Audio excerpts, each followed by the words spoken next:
Welcome to Blind Squirrel DIY. If you have never visited my channel before, blah blah blah blah. Let's just cut to the chase.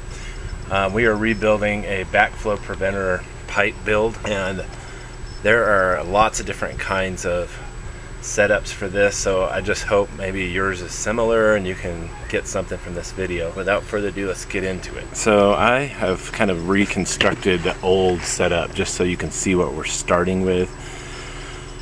Originally, I believe there may have been this valve just going straight up, straight over. I can't remember. I don't think there was a valve there. Anyway, I had some leaks and stuff. I had to rebuild this thing 2 or 3 times. I can't remember. And so the last time I did it, I put this union in because it's going to be way easier to take all this apart. And the last time, I think there was a leak here. Anyway, it had been working fine for the last couple of years, I think. And then all of a sudden my neighbor called me one day and said water's shooting out. And what happened is this cracked. I'm not really sure if that broke because of being brittle from being in the sun. It's always in the afternoon sun over here, or I may have actually just tightened that too tight, just hoping for it not to leak. Anyway, that cracked and blew out, and then so all I really had to do was change out that T right there. But with all the junk that's happened to this thing, and this is being brittle, and I have some other leaks, I thought it would be best just to reconstruct the whole dadgum thing. So here's what we're gonna do. I already cut here, so if you're gonna follow and do what I did, just get you some of these PVC cutters. They're super cheap and easy to use. So I cut there, and then I went ahead and cut over here under that T. Even though I have my union there, because I think I'm just going to put a new union in and just restart with all this stuff. You can tell I just have job after job, and it's just a big mess. So now that we've taken this all apart, I'm just going to take it down to my ball valves and my backflow preventer and get rid of all this junk and just start over. So yeah, all that's taken out. I'm going to take all this piping off here and restart with all that. And so, and one thing you want to do is see where I cut the pipes. Just put a little cloth down on the pipe to keep dirt and dust out of there, because I know it might not hurt a lot, but just having a little particles and junk in your sprinkler system is going to not be good for it. And eventually it's going to cause clogs and stuff. So I'm going to take a wire brush and just like get all this hard water deposits off there, just and get off some of this old Teflon, just so we have a good start for the new setup.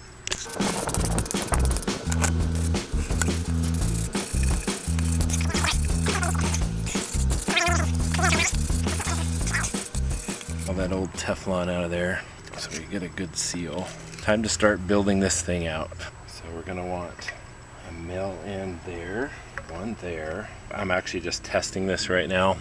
When I actually build it, we're going to put Teflon tape on it. Well, maybe I can show you my drawing. So, coming up from old pipe, we want to have a T there.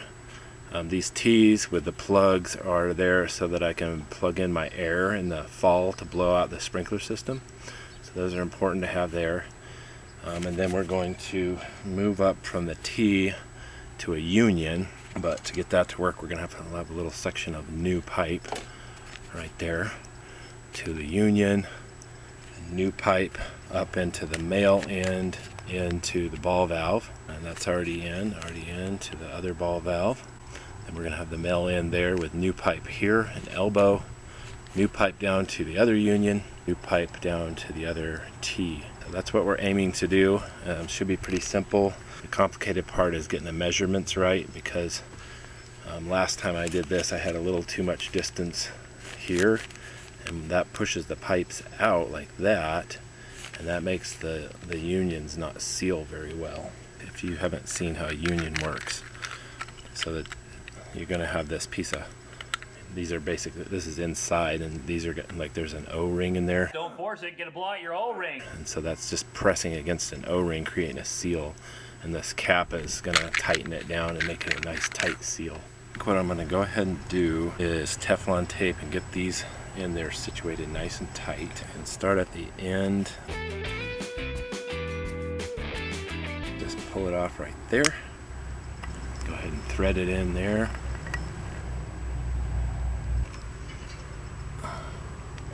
want to get these nice and tight. This water is going to find its way out almost no matter what you do. It's one of the most frustrating things about plumbing that I don't know how plumbers really deal with that all the time. Another frustrating thing about my build is whoever put this in originally put the backflow so close to the wall. This valve, you can barely get it off. It'd be nice if I could get this valve tighter so that the lever's here, but I just couldn't. Alright, so let's do the other male adapter there.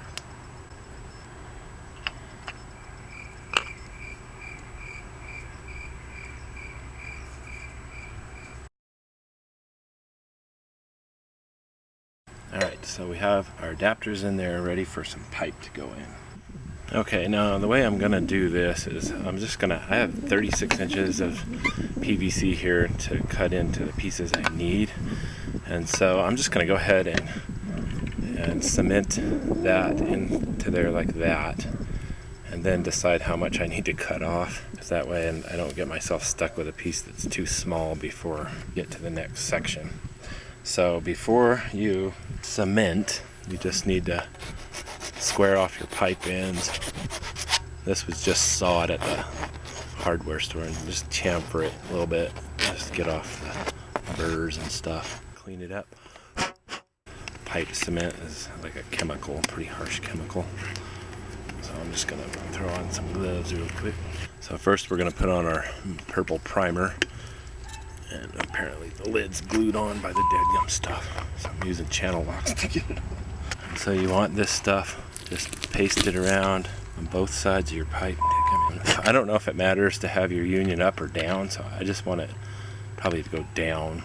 And paste some of that in there. So we're ready for some cement. So we're just gonna paste that on there like that. And we'll take this old brush and just making little X's, little crisscross strokes. Okay, all the way around.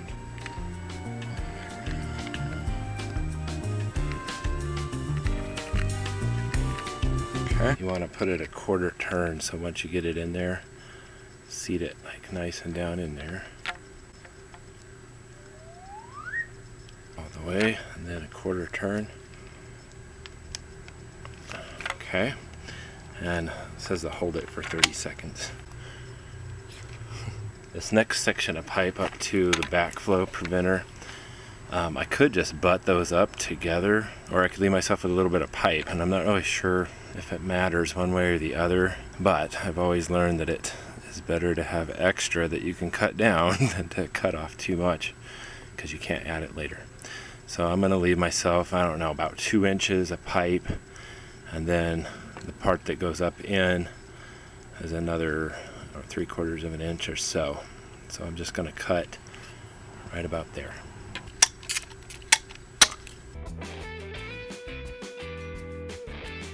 Now we're ready to cement into the street side of our backflow preventer. Okay, so primer. Plumbers probably do a lot prettier job than I am, but I don't care. Primer. Glue. I'll push in all the way. Turn a quarter turn.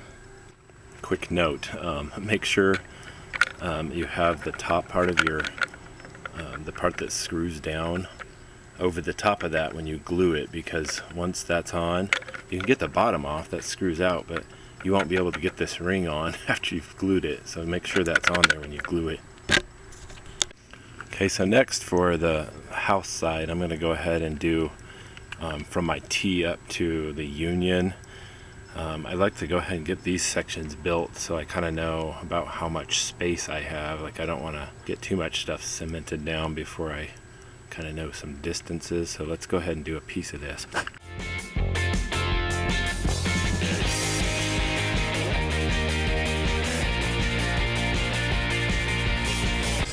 We want to do, remember, 2 inches plus, I don't know, like 3/4.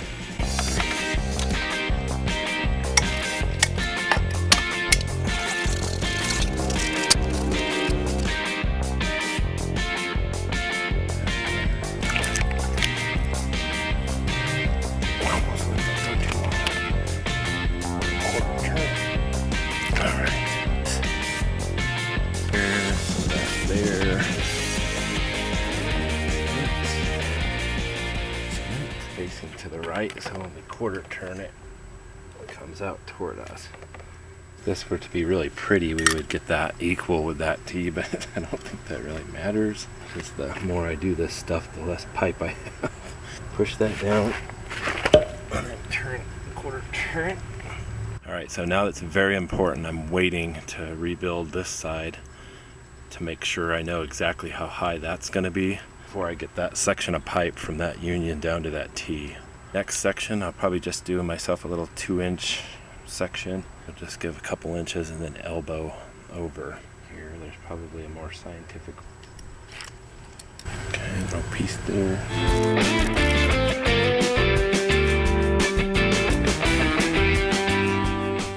There. And then quarter turn. Actually, a plumber watching this, I don't know why you would, but you're probably laughing at me. So we can go ahead and screw the union on here. This is going to be the hard part. We got to have a section from there to there, and then a section from there to there, and the measurements on these are really important. So, all right, this might be the dumbest way ever, but to get the right dimensions, I need this pipe to be level, so I taped my level on there, and then I tied it, stake in it. This might be dumb. It's the only way how to do this, because when I get my bungee corded up, so I don't have to hold it with both hands, I need to get that measurement correct. So I'm still not sure this is the best way to do it. After much deliberation, I just cannot think of a better way to do this. So I'm just gonna eyeball this and cut my pipe a little too long, if anything, and then I can cut it down to make that level.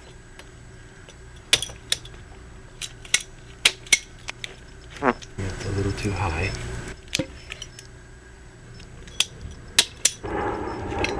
Now it's too low. So much of this is so arbitrary because we don't have to seat that all the way in there, I suppose. So I'm just going to seat it to where it measures up straight right here.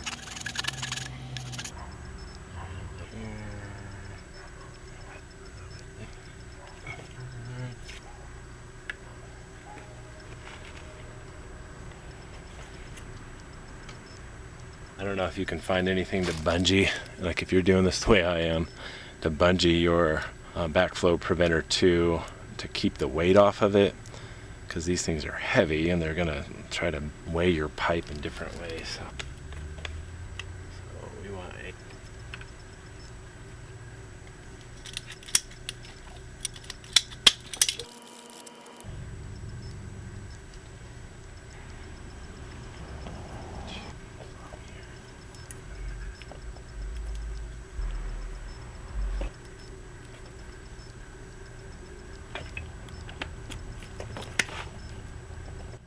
Alright, last thing I'm going to do is put Teflon tape on the plugs.